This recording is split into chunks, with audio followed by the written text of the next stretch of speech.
On today's show, we talk about tigers and parenting and crying it out and cancer, morning routines, why WILCO is not that great, Johnny Cash, JOCKO, and more. It's AMA number 3 on our 200th episode. Stay tuned.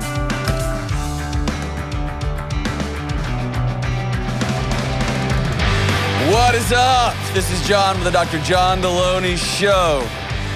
Man, if y'all could only hear the business Kelly was just giving me before the show went off. Holy smokes. I've got enough makeup on for like a small army of people. Otherwise, you can see how red my face is because she hurt my feelings so bad. That's so not true. You don't have any feelings. Okay. That's me. Over the last few years, you've just ground them off.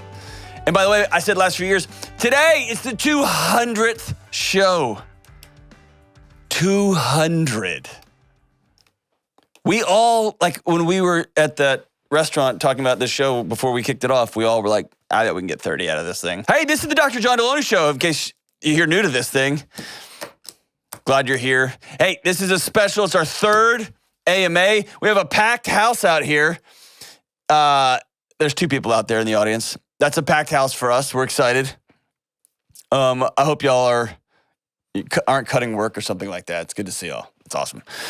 So, hey, we got an AMA. We put a call out on the internet to send in some questions, and y'all sent in a bajillion of them. And so we'll go through them. But first, can we celebrate 200 shows? What do we celebrate?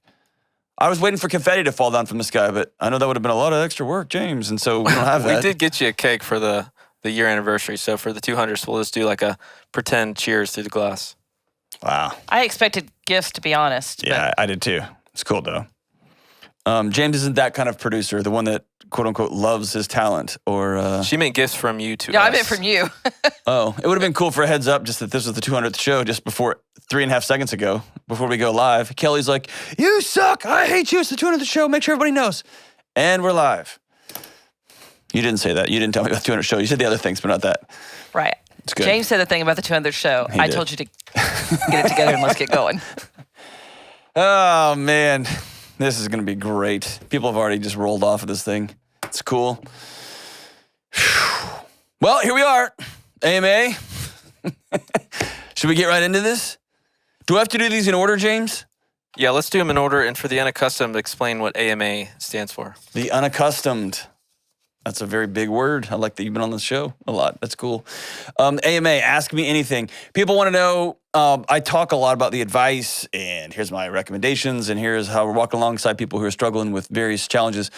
And then people dig in and want to know what's going on in my life. Like, how do I actually live this stuff out? And what do I eat? What do I kind of workout program? All that kind of stuff. So what do I actually do? So I know some of these questions are coming, and I know y'all have some off-the-grid questions you'll put in here. So here, let's just get into it.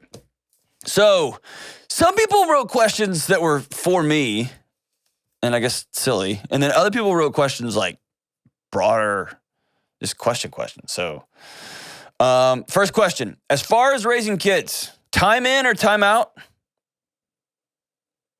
What do y'all think? This is your show, brother. I know, but I like to set y'all up, because if y'all answer it right, that's great, and if you answer it wrong, I can mock you, because I don't know who wrote this. I think it's different per kid, per child, Here and we per go. situation. Very good, Switzerland. Yeah. How's it different? Well, like for instance, when we adopted our kids, we would not have done timeout because they needed to learn to be with us. But there was times when, yes, you have to be in the room, you have to stay here, you know, you're going to do this thing. Yeah. But it also depends on the situation. Sometimes they need to be removed from a situation, especially toddlers and stuff. They need to be chilled out for a minute. So Very cool. I don't think it's a black and white issue. So here's my take on it. So, and we'll just let James stay silent, where he spends most of his time in his heart and mind. So I'm not a fan of time in or time out, but I believe in time in or time out. Here's what I mean by that. Time in, time out, I think weaponizes relationships, meaning if my kid does something, so let's just say my son Hank, he, I don't know, swears at me at the kitchen table, and I say, get away from me. He's done a thing, and then I punished him by removing him from my presence. I have made the relationship, our interaction, the punishment for his action. So in a weird way, it holds my love, it holds my connection hostage, that he is always working for connection with me. Now, if you weaponize relationship, it doesn't make any sense to a child's brain, because it's going to make it, they're going to up the ante. They're going to go back over the top. So my child, though, can opt out. And that's where I think time in and time out is effective. Not by me saying, you get out of here, or you can't be in this room right now. But when you do the work, and we've talked about this a million times on the show, when you do the work up front and say, here's who we are. We treat each other with respect. We treat each other with dignity. We fill in the blank. We do these things as a family. This is who we are. And then he swears at me at dinner. Then he is opted out of our relationships. So he is the one who, by his actions, have taken himself out. And I want him to own that. So I'm not going to weaponize my relationship. I'm going to put it on him as a choice. If you choose to be with us, this is how we all are. We all agreed on this. Or I'm the parent. I said this is how we're going to be. If you choose to swear at the table, you are choosing to leave. And I also make it really clear the house doesn't function well without you. We want you here. And so I choose to be sad when you opt out because it breaks my heart. I want you here. I want you around. You're a full member of this family. But when you do things that opt you out, you do things that opt you out, right? So kids are so wired for connection. This helps their behaviors in a direct way because it's the exact opposite of what they want. He may cuss at me at the table because he's trying to connect with me. He's trying to get a rise out of me. He's trying to get attention from me. He's trying to get me to see him. And he may do great things to get my attention. He may do loud things. He may do things that are going to cause trouble because he's trying to get my attention. He's trying to connect. And if he understands that his actions disconnect him from us, then man, he's coming back. He's going to begin to lean into, I want to be in community here, not out of community. And this is almost every single kid. If you remember that your kids are wired for connection, man, they're always going to lean into that. So I don't know. Does that sound like mumbo jumbo? James is already asleep over there. No, I think it's great. I am not. Whatever. All right, number 2. Cry it out, yes or no. Cry it out, yes or no. All right, here's what I think about that. I think there's, let's break this up. One is newborn. So read Piaget, by the way. I think it's the pre-operational stage. Let's go back and review all that. Piaget. So there's, let's say 0 to 1, 0 to 5 months old, 6 months old, 9 months old, and then 1.5 to 2 years old. So backing all the way out of here, think how babies' brains are wired. They're running on ancient tech, and they just got dropped into the 21st century, okay? So the brain that a baby has, let's say a newborn, 1 week old, 1 month old, is not wired for a 3,500 square foot home or a 2,500 square foot home with its own bedroom and its own bathroom and a door that locks. And it's not born in a culture that says too much touch harmed a baby, which was a prevailing wisdom for about 100 years, that they were dropped into a world where there's no adults around at all. And there's no extended relatives around at all. That's not the brain that they have in their heads. The brain they have in their heads is one where there's always adults around. There's always some sort of extended cousins and aunts and uncles. There's a tribe. There's a community.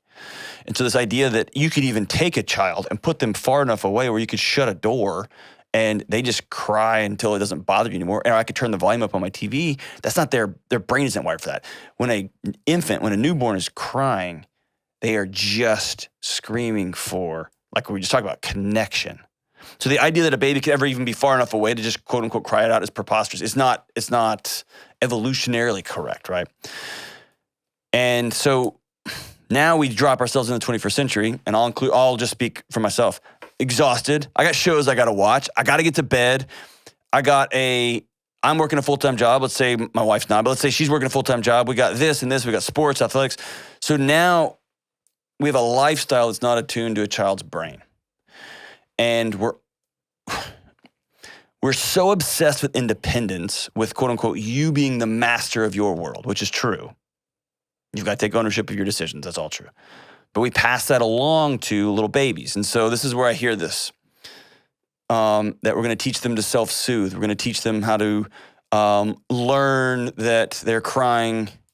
They need to be their own. They need to get stronger, right? They need to learn how to flex. And that's where we've gotten sideways.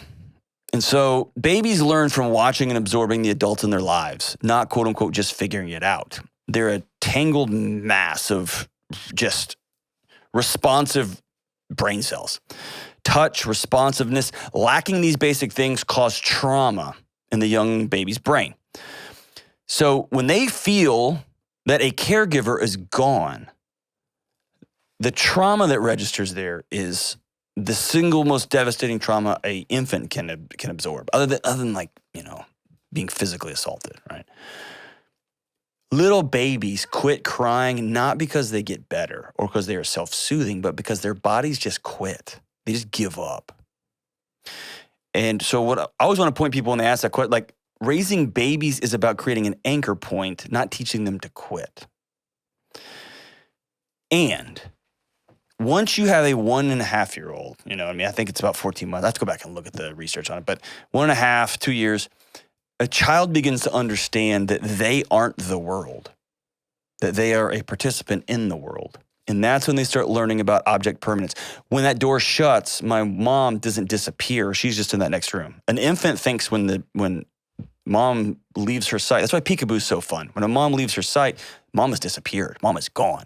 And then mom pops back up and it's like, oh, look at that, she's back. That's why a 2-year-old doesn't think that game's as fun, because they know mom's just right there. Then that's when you can slowly start to see, you get a 1-year-old, 1.5-year-old, 2-year-old, a kid who slowly starts to weaponize that relationship. And I say weaponize, they're still young. They're still wanting connection for everything. But that's where a kid and say, okay, you need to go to bed. And they are crying for connection. That terror scream turns into whining. That terror turns into manipulation. That terror turns into, and I say manipulation, not like a grown-up does, but like a 2-year-old just wants more mom or wants more dad or whatever. So I've got less of a problem when they're 1.5, 2, crying it out 2 hours, that's insane. But crying it out, the kid is crying, they're gonna cry until they settle themselves out and go to sleep. But it is age dependent. I think so. To answer your question, I think it's insane. I think it's devastating to do that with a newborn. I just do. And again, this isn't about shame. This is about trying new things. I'll leave it at that. Maternal stress is powerful. So I think it sometimes we have to look at an entire remodeling of our ecosystem, of our homes, of how we're going to raise people, all that stuff. And a 1.5-year-old has to know they cannot control our home, that they don't have the power to cry and everyone jumps, that they do have to go to bed, and that there's going to be some discomfort as they're learning to go to bed by themselves. And so it is a balance there. I tend to follow your gut. When your kid has crossed over, and it's that uncomfortable feeling. There's something not right here, versus that kid's just whining. Like my kids have 7 different cries, and you just get to know them all. That's the prevailing wisdom. Follow your gut on that one. And if you've got a child who can't stop crying or won't stop crying or has some physical ailments, then obviously check with your doctor every time. But I think it's different for newborns than it is for toddlers. And I think the whole idea of crying it out toughens your kid up is nuts, because it doesn't. It traumatizes them. It makes them weaker. That's a better way to say it. It does make them realize, hey, there's nothing I can do to reconnect with my mom or my dad. They've left me. I'm gone now. And so my body's just going to shut down. It's going to go to neutral because that's its only option, right? I'm sure that will cause some drama on the internets, but that's my thought on the cry outs. What do you think? Y'all are all parents. I have some thoughts that I'll keep to myself, except that one funny joke that I heard. It wasn't actually a joke. It was for real. My buddy Kyle, who you know. Yeah. We were talking about it, and I was like, have you tried crying it out? Because his kids were having trouble sleeping. And he said, dude, I cry it out every night. So what are your thoughts? You think I'm crazy? No, I don't think you're crazy. I didn't know the science. I don't remember when we did do cry it out with our kids. I don't remember what age they were, or what kind of limits we set on how long we went or whatever, but it worked well for all our kids, and they... As like 1-month-olds? I don't remember the age. Gotcha. I actually texted my wife just to see, because I was curious as you were talking about it. But no, both blocked it out. Yeah, yeah.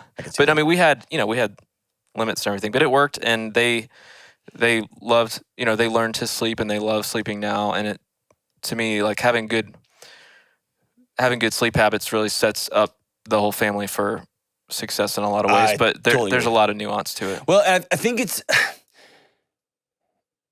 James, you and I were talking about this earlier. I think if a kid goes to bed and mom and dad are saying sleep is very important and we got to go to bed and we got to get a full night's sleep, etc., and then the kid can hear the TV on until midnight, the kid is getting a disconnect between mom and dad are doing and what they are professing. And of course, we're adults. We're not supposed to live like kids do, etc. But there is a cognitive dissonance with the young child. They feel that what's being said, what I'm being made to do is different than what's actually happening. And that's an older child. That's not a 1 month old. That's maybe a 2-year-old or a 3-year-old. Why do y'all get to stay up, et cetera? Because we're grown-ups. That's what happens. I think for me, it came down to when I was letting my kid just cry. It was getting in the way of my perceived lifestyle, which I think that's what adults nowadays need to re-examine. Is my lifestyle conducive to, am I trying to do everything? I'm trying to still go out and hang out with my bros and do my thing and watch my shows and have a child. That's where you're going to get crossways. And there's also the flip side of like co-sleeping and just parents letting their kids keep them up all night and just it ruins the whole family dynamic. Everything, yes. And so there's two sides. You steal sleep from your kids, right? And that's the thing. And some people have to work 3 jobs. I don't have that luxury. I got to go to bed, right? And that's the modern world that we're in right now. So again, this isn't about shame, but especially with infants and newborns, I'm not a fan of Cry It Out. There's some great research on that it's just devastating to read. It's hard. And like James says, man, you have to set good, strong sleep boundaries and limits. And so I'm sure we'll get a million more questions about that, but that's good. All right, let's do another one. New routine. Is that probably morning routine, you guess? Yeah, has your morning routine changed at all? That's kind of the thought. Yeah, so like this is my Usher moment. It's my confession. Dude, my routine like collapsed. It didn't collapse. I allowed it to. I checked out of it. In the last like several months, I've been on the road all over the country. I got a great routine when I'm on the road, but not so much when I'm at home. And then writing the book, I've been working 20-hour days for maybe a month or two. It's been a trek. And so I guess confession 1 is I didn't stick to the routine, and then when I don't stick to the routine, I get unwieldy. And then meaning my diet goes to crap, I don't exercise as regularly, and then my writing isn't as good, and that gets me frustrated, and then my work isn't as good, and that gets me frustrated, and then it just is a cascade. So about 2 weeks ago, man, I locked it back in, had to really dial back up the routine, and then slowly work to where I am back now. So I got it in my pocket. Do I have it here? I think I do. Maybe I put it on my desk. I still have my little card, my note card that I write down. I do it the night before now. Here's tomorrow's workout, what that's going to be. And then here's tomorrow. I look at my calendar and see what I've got going on tomorrow. And I can just make a quick checklist. And that gets all my thoughts out of my head. And then at night, I try to make sure that I've got my plan for the next day before I start my going to bed routine. And then when I get up, I get up pretty early. Still get up about 5:15 and do my coffee or my tea and then exercise. And then this is my gratitude journal that I do almost every day. And then this one's new this year, James, Kelly. This is my, I have some about y'all in here. It's my stories journal. I just have these looping thoughts that just stay in there and stay in there and stay in there and stay in there. And That's called rumination, John. I was about to say, it's just ruminating over and over. Or my imaginary conversations. When I see Kelly next, I'm going to just tell her, you better just wait until and I never say it. It's just a waste of my time. But I start ruminating. So you're the worst dad ever, or whatever. So I wake up in the morning or as I'm going through my morning, and I have this out, and I'll just write down, you're the worst dad ever. That's like a thought in my head. Or you really screwed it up last night when you should have gone to bed earlier. I write these stories down, and that way I can get arm's length and I can look at them and just say, is this true or not? And if it's not true, then I can just draw a line through it. And if it is true, then I can solve it and then move on. JOCKO calls it detachment. Michael Singer calls it mindfulness. It's just looking at my thoughts and not letting them take over my body and saying, is this thought true? And then I can just move on from it. So I had this with me Still meditate several times a week. Not as much as I should. I got to get back into doing that. I haven't exercising regularly. And then, man, I had to get the cold tub back out. It's so great. It's so great. Good people. $99 at Tractor Supply. It's just like a bucket. Fill it with water and just set it outside. It's not a bucket, actually. It's like a trough. Fill it with water and just let the cold air do its thing this winter, and then just go sit in it 3 to 5 minutes in the morning. It is incredible. Have y'all ever done that? Y'all won't do that, will you? I've done cold showers. Yeah? Yeah. A lot of times I'll take a warm shower and then I'll turn it to cold right before I get out. Just to make you angry? Just to start it off with a really pissy day. That's awesome. I also did this. So I got with Dr. Gus Vickery. I'm going to have him on the show, and he's going to go through my blood work and my genetic stuff. I finally just bit the bullet and did a full panel. This guy was asking me questions. I have a genetic trait they call the cookie jar gene that says you have a very difficult time. It's wired in you that when the package is open, you're going to eat it all. And so you can white knuckle it, you can willpower your way through it in seasons. That is not a strategy. And so he said, just looking at your genetics, the strategy for you, and let's say gummy candy, is never. Prevention. Don't have them in your home. Don't have them in your bag. That's why my serial killer wife can buy a bag of gummy candy and just have one like every few days, like a murderer. She's in one of your podcasts, I bet. I don't know how you can do that. I don't know how you can do that, but she does. I can't, like he's like said, that's in your genes. And they have like a name for it. Anyway, it was fascinating. But got a bunch of new supplements and stuff, but it really got me back to, man, I got to take care of my diet. I got to really be intentional about exercising every single day. And I am doing more strength training. I want to see how strong I can get now that I'm old. And man, the temperatures, the saunas and the cold tubs, man. I need this show to be better so we can buy one of those fancy cold tubs. Things are amazing. And like those saunas would be great too. I guess the cold tub would just be for when it's not wintertime and you want to do the same thing, right? Yeah, or you can put it inside. I mean, I got in this morning. It was a little bit sketchy. It was I mean, I don't know, like coyotes drinking from it or something. I don't know. It probably wasn't the most hygienic thing in the world, but it's cool. It's cool. I don't know. So that's the new routine. What I'm focusing more on when it comes to routine is my evening routine. And my wife and I actually had a long discussion about this weekend, talking about I found myself sitting in the driveway for 10 or 15 minutes when I get home. I just sit there and I may scroll social media. I may just listen to the song on the radio, but it's almost a gearing up for round 2. Like I've gone to work I did my morning routine. That's round 1. Round 2 is going to work. And then now round 3, like, okay, that's back into debt. And I don't want that. She doesn't want that. Like, I want that to be the place where I can't wait to get to, because I can just go, whew. And so we've done several things we've set up, one of which will just be a routine, a tradition that when I get home, we're all there. When she gets home, that we're just going to all pause for a minute, me and the little ones, even if they're in the middle of a thing, where everyone's going to stop for a few minutes and just acknowledge each other as humans. And it may be that I need to go exercise 15 minutes and just kind of get the shake-offs. It may be that we're going to have a dance party for a few minutes, but it's just something about to mark we're all here, and something I can lean into and look forward to. Maybe having tea. We all have tea together, whatever that looks like. But there's something about an evening routine that is going to make coming home not another assignment, but a place of rest and a place of rejuvenation, not a place of more shame and not doing great. So, yeah. So yeah, that's it on the routine. Kind of being lame. I will say this. Get a routine. Mine has gotten streamlined. This time last year was really complicated. It's gotten more streamlined. Wake up early, do my journaling, exercise, do the cold variations, and make sure I'm spending quality time with the humans in my life. And that's about it. Get one and stick with it. And if your life begins to make your morning routine impractical, usually it's your life that's the challenge, not your routine. All right, we'll be right back on the Dr. John Delony Show. Hey, what's up? This is John. Let's talk about a good night's sleep. It's important for your physical health, your mental health, your sanity, you name it. If you're not sleeping good, the first question I want you to ask yourself is, do I need a new mattress?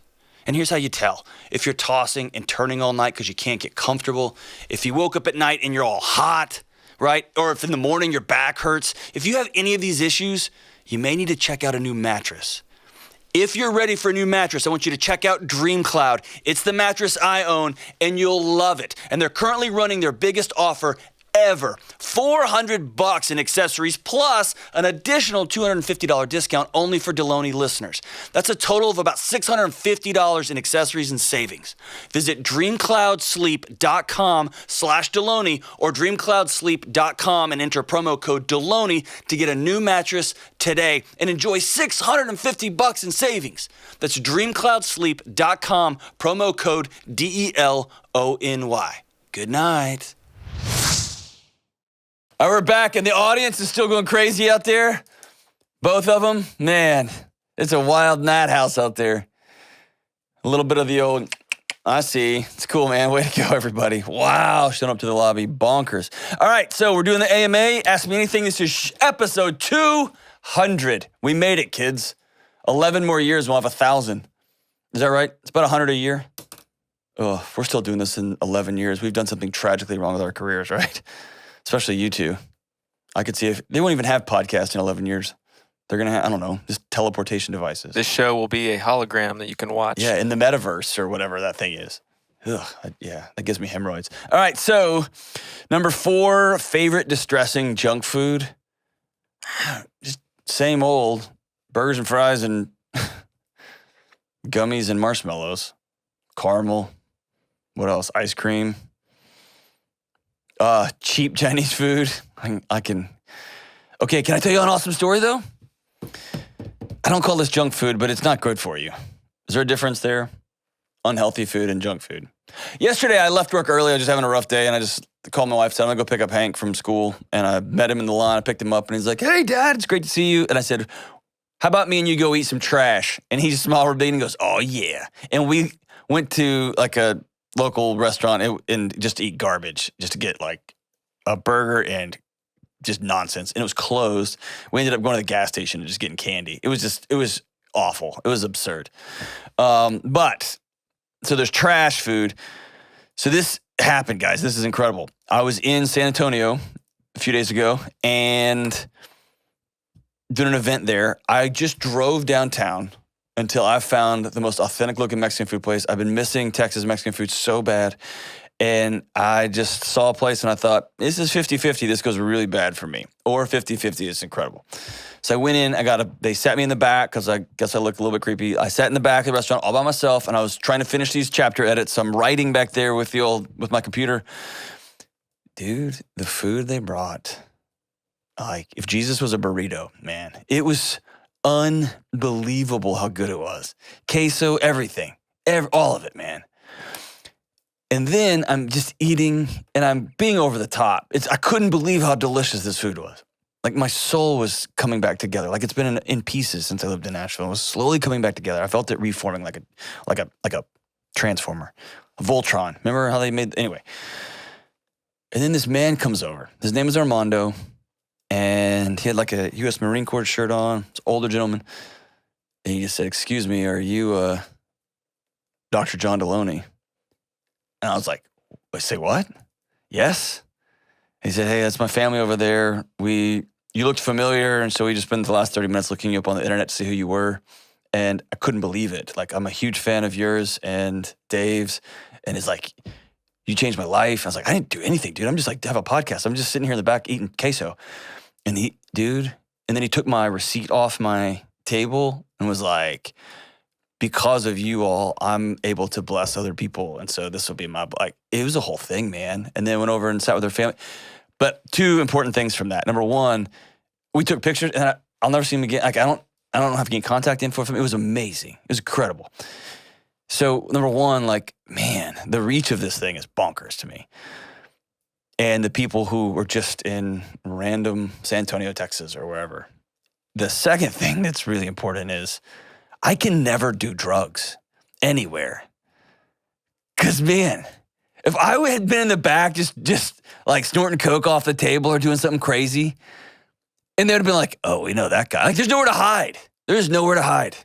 I like that. That's the reason you can't do drugs. Yeah. Otherwise, you'd be totally cool to just. I mean, listen, I wasn't gonna, but man, just a hole in the wall Mexican food restaurant in the middle of nowhere, Texas. The eyes of Texas are upon us, man. So anyway, Armand, dude, that was like one of the coolest. Can I tell you something else that happened? At that same event, I walk on the stage in this hotel, just doing a talk for a group. Dude, the walk-up music was old Metallica, blaring, like I feel it in my chest. And I looked at the sound guy and I was like, yes, I felt like I was an MMA fighter. Like, this is awesome. Then I got done with the talk and he started blaring Master of Puppets. And then their gift bag they gave me, 2 rad Metallica shirts in them. What a gift. And you 2 suckers were just here turning knobs on the radio. It was awesome. That wasn't very cool of me that I just did just now. But dude, there's some great people out in the universe. I love how this question about junk food got real sentimental and serious. Well, I couldn't really wait cool. to get to... I actually moved a flight so I could go get some Mexican food because I was going to get there after dinner. And I'm glad I didn't, man. It was amazing. Oh, man. So, next question. Have you recovered from the Astros losing the World Series?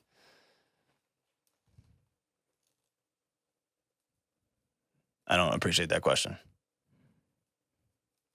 The answer is yes, I've recovered. I'm fine. You know what I love, James Kelly? You ever notice other grown-ups? When you go to a ball game and there's a grown man wearing a shirt with another grown man's name on the back of it, that always strikes me as the heebie-jeebies. We talked about this on the show because we were talking about signature guitars. Have we talked about that? Yeah. That always just makes me a little bit, ugh. So I say all that to say, I'm a huge Stros fan. My buddy Mike, who I love, sent me, me and Hank, he went to the games. Mike and Tom, they went to the games. They sent me some World Series shirts. They're great. Here's what I think happened. I think the Astros looked at the Braves and they said, look, we can destroy these poor kids. Let's give Atlanta something to talk about. Let's give them something. And so I think they tanked the series on behalf of Atlanta because that's the kind of people Houstonians are. They're giving and they're kind. So yes, I have recovered from losing the World Series because I think the loss was an altruistic one. I think it was a gift.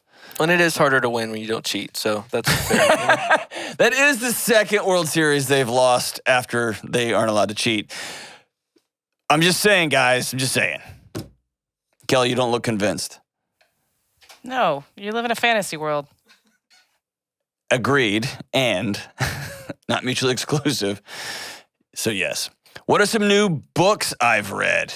Oh man. I've read a bunch of new books. Okay, here's some of my favorite books. All right, I wrote them down.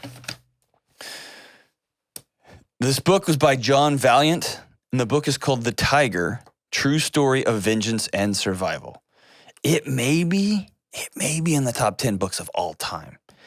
It was extraordinary. It's a book about the tiger, and it's a geopolitical book about Russia, where Russia connects with China and life there. And it also is the story of a particular tiger that seeks vengeance on somebody.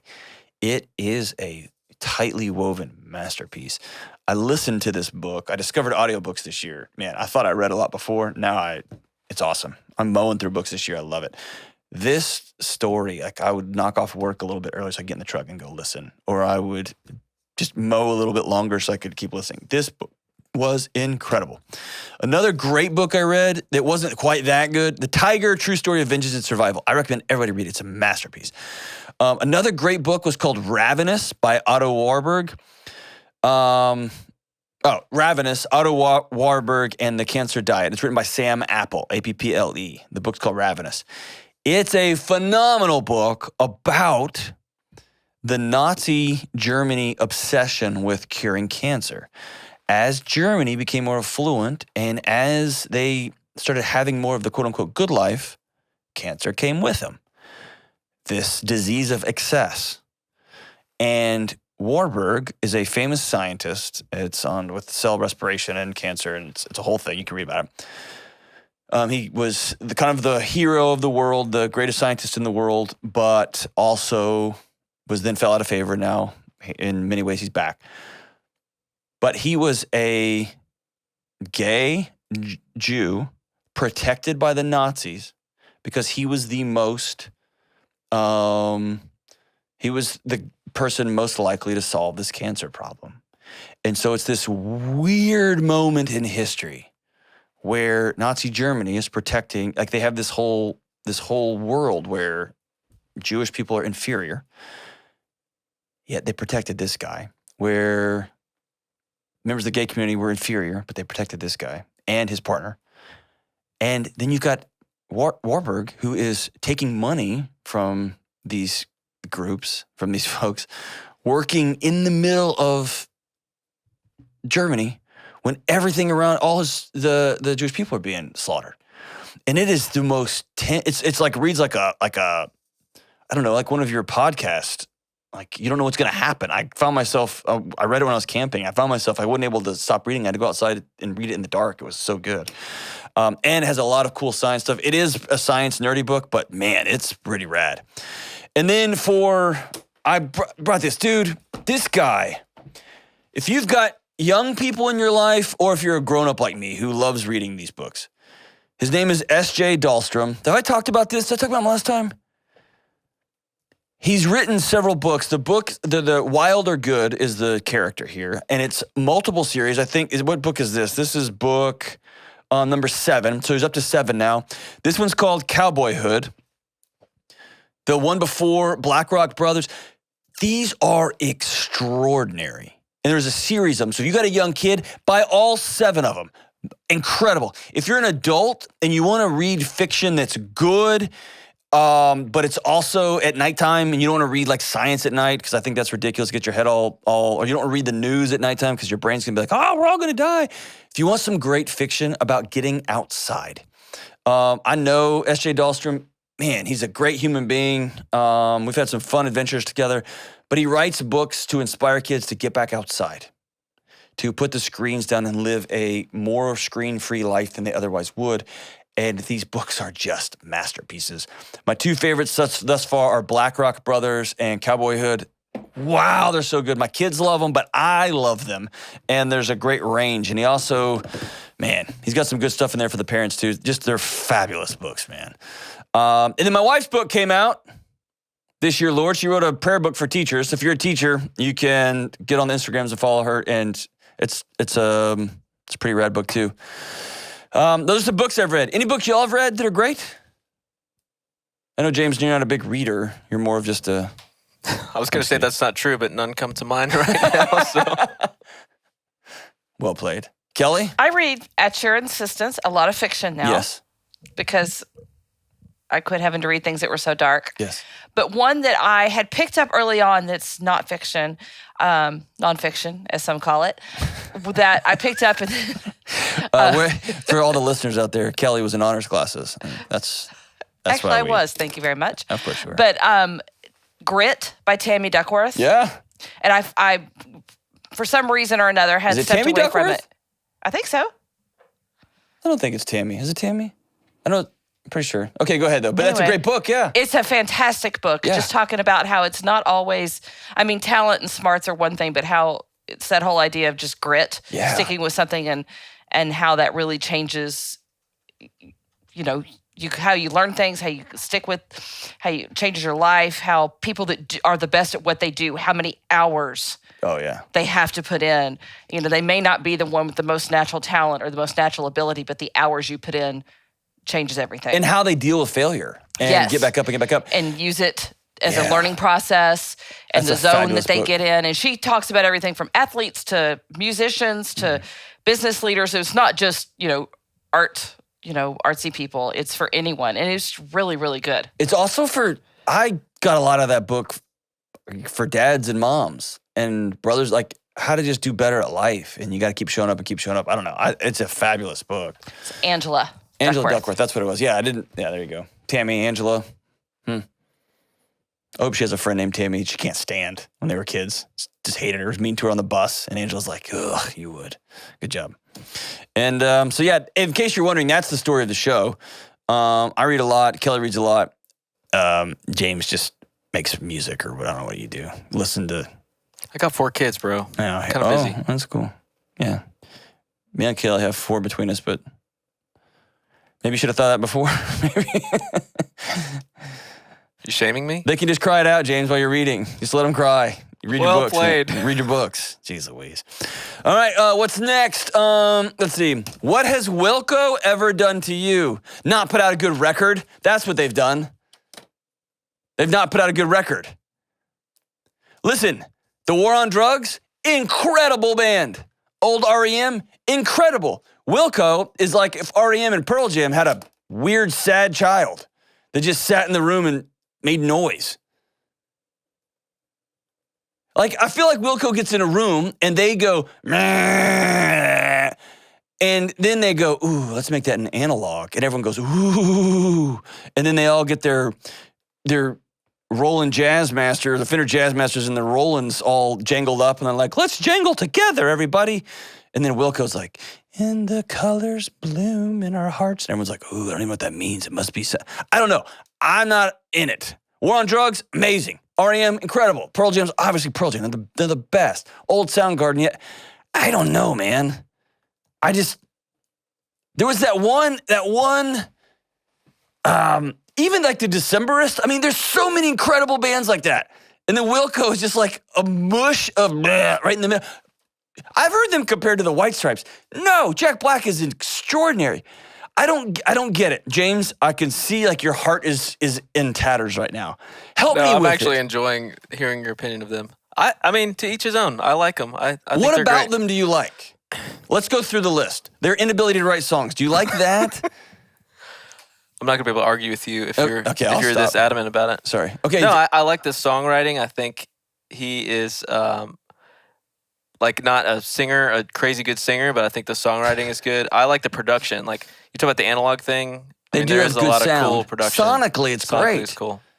I would like kind of lump them in with War on Drugs, even though WILCO was around way earlier. Yeah. But I don't know. I feel like the War on Drugs listened to a bunch of WILCO and they're like, we could do this and write a song with a hook to it and have a melody. That would be cool. And we could all play somewhat the same key at the same curious time. how many WILCO records you've actually listened to. Is the Almost thing. none. That's what makes this so fun. There you go. Okay, so found out. I don't know any WILCO music. I'm just seriously ranting about a band I literally know nothing about. I watched a documentary on them once. I wasn't that impressed.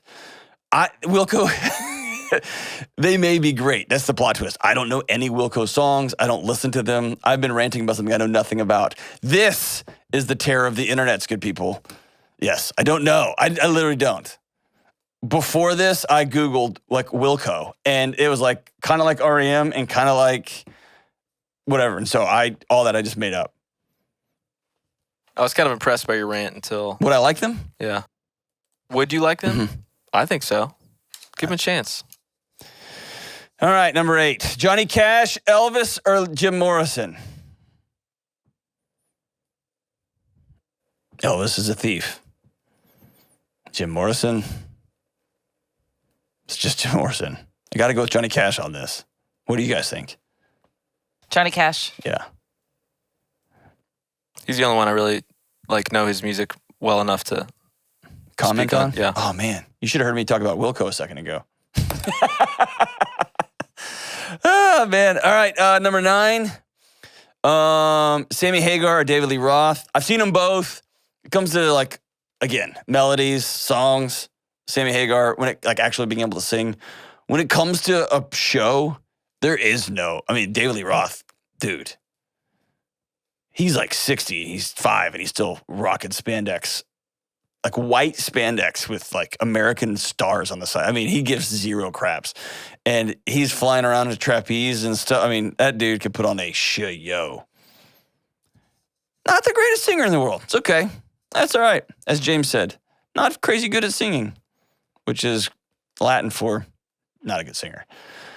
But that's what I think about them. All right, 10, how is Rush not my favorite? Man, there are some Rush fans out there who are all into the RUSH. So let's be very clear. Neil Peart, incredible. Geddy Lee, incredible. Alex, incredible. They're good. They're good. But his singing wasn't great, and they sing about like dragons and clouds and whatnot. Like they're always singing about like, flying and rainbows and on the fountain stay. Like, I don't know. They weren't my jam. I do love them. My sister saw them in concert. They were incredible. I never got to see them live. I should have. They are an extraordinary band. They got some great songs. They are not my favorite. And when you're a kid, again, which most of my memories are formed, like they're singing about clouds and dragons and rainbows. And then I got Pantera that's like, respect. And then I got Metallica that's like, master. Like, as for a 16-year-old with no self-esteem, I needed that. I needed some guys yelling and saying, like, let's take on the world. Not, we're all flying through the crowded skies on a red caterpillar. Does that make sense? I don't know. Do y'all like Rush? I sound all down on them. I think they're technically amazing. No, not a fan. I appreciate the music, the talent, but I would rather dig my eardrums out with a spoon.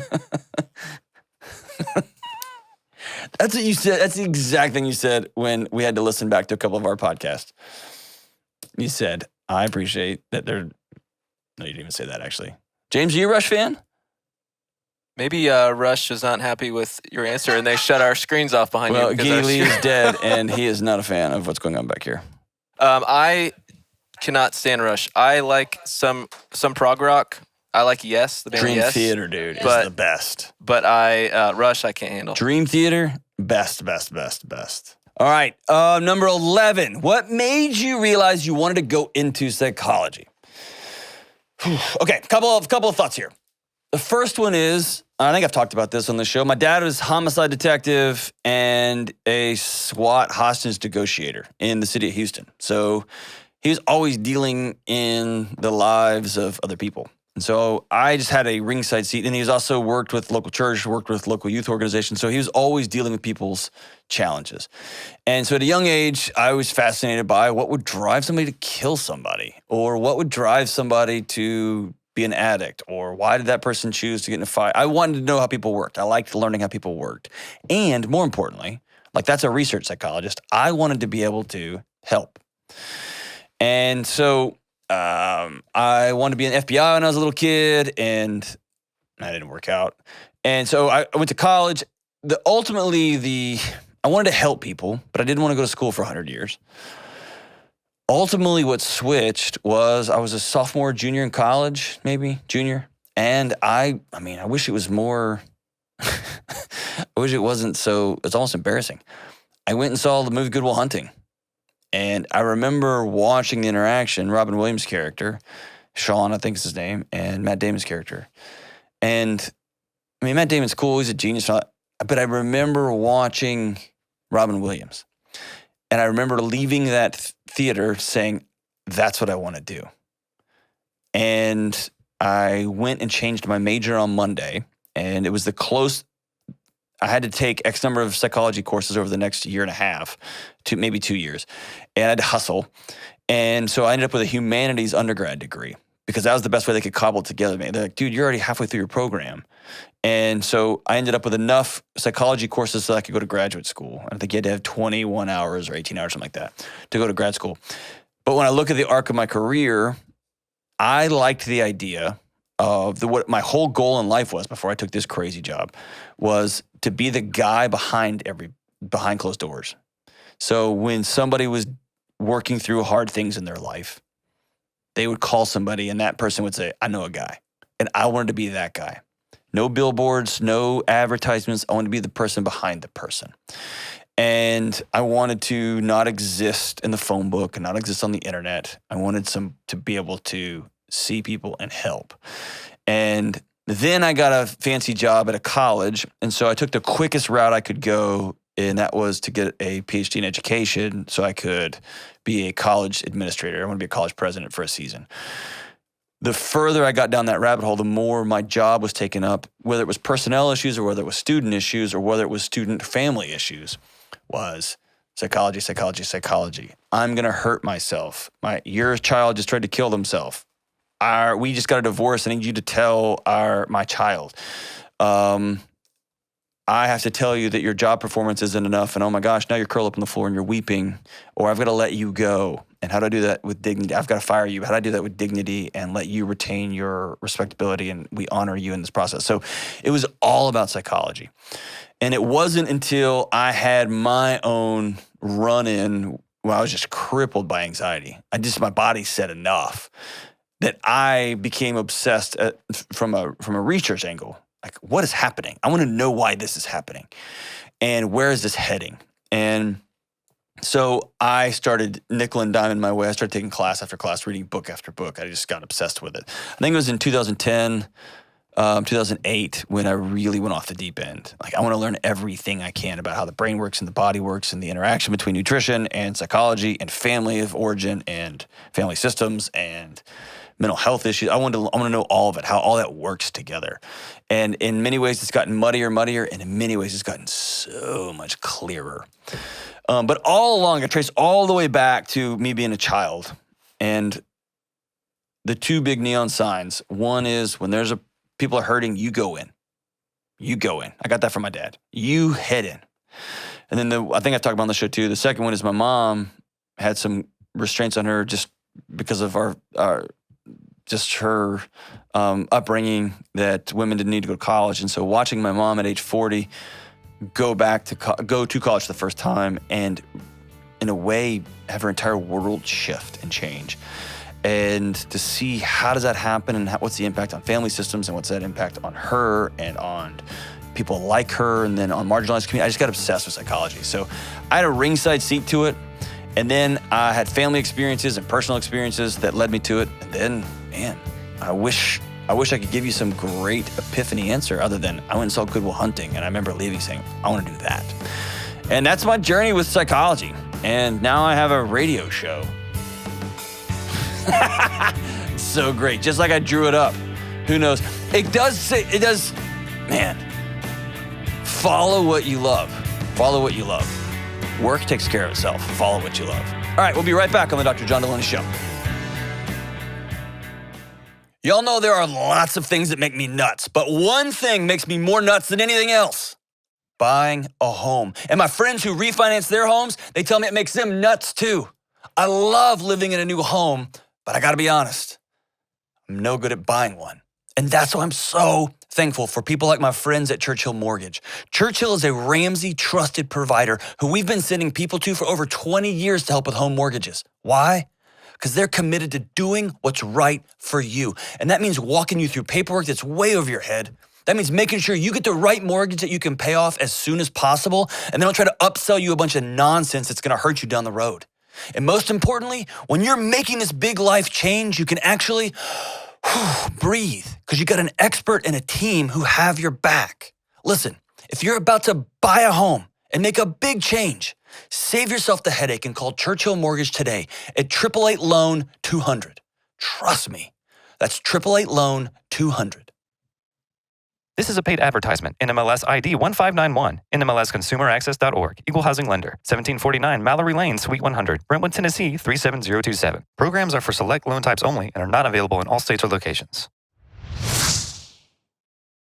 All right, we're back with our 200th episode, AMA number 3. Here we go. All right, number 12. What was JOCKO really like? That's a good question. JOCKO was a part of an event I was a part of also. We both were speaking on the same bill, and then I ended up interviewing him for an hour or so as a part of on stage. And here's a couple things about JOCKO. Number one, he's an incredible human being. He is exactly as you would imagine. And what I mean by that is he was early. He was incredibly professional. He was super respectful and kind. He wanted minimal details. Sometimes you show up on these events and you've got somebody ranting about like, I wanted this kind of salmon and you got me this kind of salmon. And it was very much, any special meals? No, thank you, I'm good. And it's this idea that if I get somewhere and the food is something that y'all have provided, which is a gift, isn't going going to be something I can eat or I'm interested in eating or I choose to eat, then I'll choose to fast and everything's going to be great. And so it was very much, what's the time I need to be where, how long do I need to go? What's the setup? And then I will do an excellent job. And man, behind closed doors, you couldn't ask for a kinder human. He was nice. He was kind. Nothing like, you get some guys like that are like flexing backstage. None of that at all. And then on stage, man, it's just world-class, just professional as could be. I'll tell you this though. This is the one like big epiphany I had. So I just worked with high-profile, high-performing people behind closed doors for years and years and years. And so one of my goals is to always get to the humanity. I don't care what your job is. I don't care what you do. I don't care whatever, how much money you have, blah, blah, blah. At the end of the day, you're a dad. At the end of the day, you're a husband. At the end of the day, you're a woman with a small child. Like, you're a person. And I always want to peel that back and get there. And it was about halfway through my interview with JOCKO on stage in front of hundreds, if not thousands of people. And I remember thinking to myself, oh, you're not like us. You operate in a different way. And not that it's unattainable, but you have worked really, really hard to automate some things in your mind that I take for granted, that I argue with myself about. You do not have that argument anymore. I tend to over-dramatize things and over-sensationalize. You don't have that. And so that's the first time in my career that I've sat next to somebody and said, oh, you've leveled yourself into a different type of person than the rest of us. And a couple of things. Number one, I left that and have not gone more than one day skipping a workout, except when I got sick. I don't miss. And it's a choice. It's a decision. Even if it's just one, I can get one like set in. I'm not going to miss. And those aren't like, because I got to keep going. It's because I'm just choosing to. My diet has gotten much more intentional. I've just gotten healthier. It was a good primer. It was a good reminder seeing him in the flesh. Like, this is what it's just a daily decision to just be different looks like. And the second thing I walked away with is, thank God there are people like him. As Americans, we kind of just walk around in hope. We think like, yeah, those guys are, it's impressive. I'm glad they exist. And I'm glad they're out there taking care of us in the middle of the night and we have no idea. I'm glad for that. So yeah, JOCKO's he was different. He's an incredible guy. And they just told me I'm going to be on an event with him this upcoming year again. And I look forward to meeting him again. He's a great human being. What's the favorite part of my job? Public speaking is my favorite. I think that's the best thing I'm at. I don't know. I think I'm better at that than other things. Maybe I'm not. And then I like the radio show. I think this is fun. I still can't believe we get paid for this, but this is fun. Writing, I like it, but it kills me. It takes my soul from me. And again, I just hit send on the big drafted book. It'll be out here in the spring, but that kills me. That's not the funnest part. It's the most necessary part. I have to do it, but I don't love it. I don't know. I like talking with people for a living. That's what I do. I don't know. What's y'all's favorite part of this job? When it's over? I think, yeah, seeing something from like the rough version or even talking about it beforehand and then seeing the comments or feedback or emails we get from people after it's been published. Because sometimes the span of time that happens between those things is you kind of forgot that you did something and then seeing what it means to someone out there, even if it's just one person, that's really cool. Oh, we got an email today. I won't read it out loud. I did an event. I've done one event this fall that I thought didn't go well. It was a strange event. I was talking about trauma and relationships, and I was booked at an event, and it was over lunch.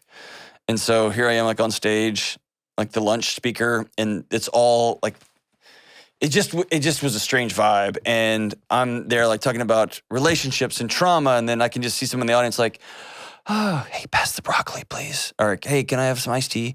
It was just a strange setup. Normally it's like in a theater or something like that. And then today somebody wrote an amazing email back just saying, I happen to be in that audience and here's what my life looks like now. And so, yeah, those things are just incredible. That is the favorite part. Like outside of the mechanics, just that somehow somebody feels really alone and they take one of these little nuggets or they listen to somebody be brave on the air when they call in and they go do something brave. I think that's great. Let's see. Who's my dream show guest? All right, let's see. I wrote a couple down here. JOCKO, I think I'm gonna have him on the show when we're meet together. I'm gonna see if I can take a mobile unit and we can meet up there. I'd love to have him on the show. That'd be fun. I want to get an ASTROS player. I want to talk to an ASTROS player. That would be cool. They're not doing that. Here's a segment that me and Blake have talked about, which would be rad, is so many old rockers moved to Nashville to retire. My dream is hashtag producer James make this happen, or Kelly, associate producer. We can just edge old man out and get this done. I want to have a segment where like once every few weeks we have an old 80s metal rocker. We interview them, and then we get the acoustics out and we play the song of the day, which is an old 80s metal tune. And I think that would be incredible. And James, you can play too, but no Telecasters. Wouldn't that be incredible? Oh, you know I'm here for that. Oh, Totally. yeah, dude. I'm pulling out my acid wash mini skirt and my Aquanet. I will go buy some leather pants. It'll be amazing. So that would be dream. I mean, just the guys here in town, Nelson and Slaughter and Poison. There's all these guys who live here in town. Old Warrant, old Skid Row. I mean, it's incredible who lives here. Some old crew. I mean, man, it's awesome. And they would just show up wearing makeup already. Because that's how they live, yes, and their long hair and their leather pants, which is every day. They take the trash out in leather pants. It'd be incredible. Have you talked about how you have to wear makeup? You should talk about that. I have to wear makeup on this show. That's not my favorite part. That's my least favorite part of the show. Not a huge fan. But if the 80s metal guys were here, we'd do it together. I would put eyeliner on with them. That'd be incredible. So good. We have like makeup tutorial. And a hair tease tutorial. Christy, Rachel, and you all do a combo show. Oh, man. It'd be so great. Yes. We'd probably have to have lots of edits. It'd be great. I'd love it. I'd love to have somebody from the band Poison be on the show. That'd just be pretty rad. Peter Attia, he's just a guy that I have a high respect for. He's great. Mo Gadot, Esther Perel. Octavia Butler she's my favorite sci-fi writer. She's incredible. I'd love to have her on here. And then my favorite poet in the world, Stephen Connell. I'd love to have him on here too, just to chit chat. He's pretty amazing. But I love spending time with poets. They're great. I would say that my favorite guest, though, and this is gonna sound so cheesy and lame, I love talking to just regular people. There's a million podcasts where they just interview other famous people, and then they have famous people that they interview, and it's just like this big incestuous circle. It's just a loop-de-loop. Like, hey, you be on my podcast, I'll be on yours. I like just talking to regular people who are just trying to figure out life, because I'm just a regular guy trying to figure out life too, and I like just walking along. I leave this show feeling a little less alone, and so I don't know. There's not a lot of podcasts with people just talking to, I don't know, just folks like you and me. And so I love that. Like, y'all end up being my favorite guests by far. I just love it. So if we can get the 80s metal thing, that would be dope. But that's it. So that's the questions y'all got. That's it this time. This is a short one. So we each have one more that we're going to throw. Okay. So mine is, what is one thing that you always talk about that you're not good at yourself? Like one thing that you preach to people to do that you're not the best at? The way you're asking that is you have an idea. What do you think the idea is? No, I genuinely don't. I'm curious. Because somebody, like whether it's you or Dave or somebody here, you're always telling people like ideal, like the stuff that they should be doing, but everybody has, a weak area of what, even the stuff that they tell people to do, they have a hard time with. So you talk about some of that. Weakest areas I have right now are I have a really heavy anxiety trigger when it comes to money. When it comes to making enough money, to saving enough money, and how retirement systems work. And I think it's because I don't understand how they work. I get how a mutual fund works in theory. I feel beholden to a machine that is so big and so unwieldy and so off the tracks that it holds my grandkids' ability to eat or my children's ability. So I struggle with that. And so here working with Dave Ramsey, you'd think, man, we all just got their money stuff down. Like, I struggle with that. Second one is I tell everybody not to take things personal from their kids. And I struggle with that. Like, my kids say things and I take it personal. And I've got to constantly remind myself to separate myself out from that. And I don't want to ever become a robot either. So I always want to be a little bit thin-skinned. I want things to penetrate and get in my heart a little bit. And then I got to go act. And then the third thing is I'm trying, man. But I just tell me, like, will you just stop, make a decision? I just got to be better about being late. Like, just being on time. And, like, I just got to be better about it. And You've gotten a lot better on the show. I'm trying. Yeah, you really have. You can tell. I'm trying. But it makes for a better show. It makes for a better everything. And so it's really living a different life. And I don't know why that's so hard for me. It's that imaginary time. And times, I saw a meme the other day that said, it was like a picture of, I don't know, some cartoon character sprinting. And it just said, me leaving my house at 8:15, hoping to get to work at 8. And that was me. That is me every single day. So timeliness, those are the three things I struggle with the most. And then, man, I just love eating garbage sometimes. That's it. Good question. What about you? Okay, so I struggle with the time management thing too, so Yes. you're not alone in that. Okay, I actually have two. One's really simple. Best hair from our metal days. Who had it? Oh, man. I mean, I don't know that you could compete with Nelson. Those two blonde-haired guys. I know. No, see, Their hair that's is your incredible. opinion. And then Nikki Sixx's hair was pretty great. Okay. Who's your thing? Who do you think it was? I would have probably gone with Tom Kiefer from Cinderella because it was just big Yeah. and spectacular. He lives here in Franklin. I would know. love to have him on his show. I know he does. And sing Heartbreak Station together. Oh, my gosh. Yeah. My window, tears. Oh, my gosh, what a great song. All right, second question.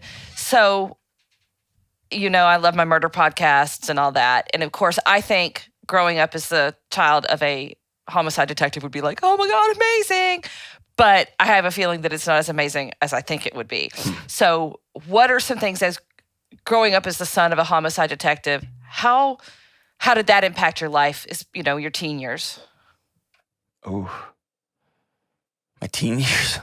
Those teen years weren't great. But I listened to a lot of Pantera and Slayer, so I'm sure that didn't help either. Let me see how that. So I think the big one is the default setting. And I may have talked about that on the show, but when you're a homicide detective, you deal with 100% of your workday is dealing with things that never happen. Like, none of us will ever know anybody that's murdered with an axe, or that they were just getting out of their car at a gas station and somebody came by and shot them 42 times. We don't know anybody. We hear about that story that happens in North Carolina or whatever. When you're a homicide detective, all day, every day, that's all you deal with is that. And so it skews your sense of reality. And every dark alley becomes a place where you will get murdered.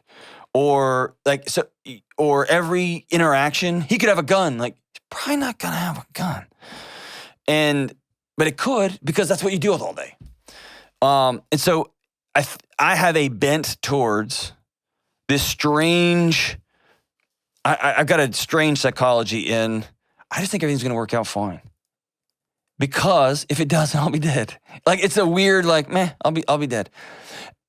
And so I have this strange optimism about, it'll be fine, we'll figure it out.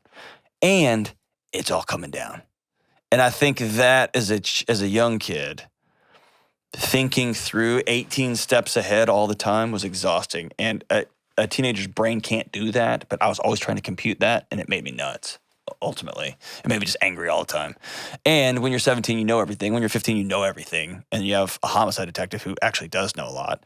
And he's a hostage negotiator, so his job is talking people out of killing themselves for a living, and so you can't win an argument. So that was hard. That was hard. The benefit, though, is, like, man, I learned a lot about how the world worked at a young age, and I wouldn't trade that for anything. And my dad was pretty open with me about how the world works, and that was a blessing. It was cool. That was pretty cool. But yeah, man, things got it took me a while. My wife still to this day, she's like, we're good right now. We're good. We got enough. And she'll say that just gently, and I'll say, okay, cool. Because that guy's still in there like, it's all gonna cut. You know what I mean? Who knows? I do think that used to be captive to a small group of people who dealt in that for a living.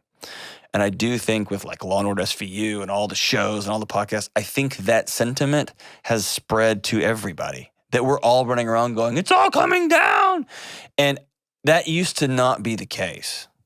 Oh, I totally agree. Because, I mean, I watch all that stuff and I listen to it and I read it and I see it everywhere. To me is where somebody's going to get murdered or accosted or taken or But whatever. it's different than that. It is where someone's going to get murdered, but it also, I think it shifts the default setting to, they just did that because they're lazy. They just did that because they're this. It's a bent on human nature that I think is a little bit off. We used to just think, I think I did that. They must be whatever. It has just has just bent our default setting, I think, a little bit. It has for me. I mean, but not for you. You may think the best of everyone still. I didn't think so. No. But to me, it's the difference between James hit that button. Oh, that's the wrong button, man. Like, oh man, James got a lot going on. Or James is incompetent. Or James is always just trying to screw this show up because it's not as important as, but it's that probably default somewhere in the setting. middle. And that's you. You just jangling away at your Fender, like, hey guys, let's just stay in the middle. Listen to WILCO. Unbelievable. We're on drugs. Check them out. They're coming to the Ryman. Are you going? I'm not. I saw them a couple years back, and I like them, but there's only so much I can take of 15-minute guitar solos of every song. I can see that. Yeah. But they're great. Are they good live? I'm not going. I texted Blake the other night, and I was like, dude, you gonna go? And he's like, number one, we bought tickets to that show like 9 months ago. Cool. And there's a whole group of us going. We'll get you next time. And it's sold out for like 6 months. So thanks, John. Anyway, it's cool. All right, that's it, man. That's it. Episode 200. No confetti or anything, but it's cool. We'll put it in post. Me and my members only jacket. I feel like I'm going to be in West Side Story after this is over. Anyway, all right, so song of the day. This is from James. Okay, so you love the Smiths. What's your relationship with them? You don't like Morrissey, but you like the Smiths?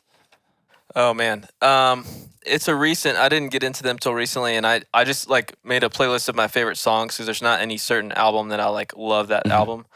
And I think Morrissey's just really funny and whiny. Sometimes I just have a love-hate relationship with him. But I think he's a clever writer, isn't he? He's very clever, and just the tongue-in-cheek is really, really funny. I love Johnny Marr, guitar player. Talk about jangle. He's the jangle king. Jangles all the way, yeah. But I thought the song fit well. Well, I love it. Thanks, man. From the Smiths, from the Louder Than Bombs album. Oh, I see what you did there, James. The song is called Ask. No, just like the AMA. I see what you did there. That's cute, man. The Smiths, Ask. The song goes like this. Shyness is nice, and shyness can stop you from doing all the things in life you'd like to. Shyness is nice, and shyness can stop you from doing all the things in life you'd like to. Yes, they repeat that twice.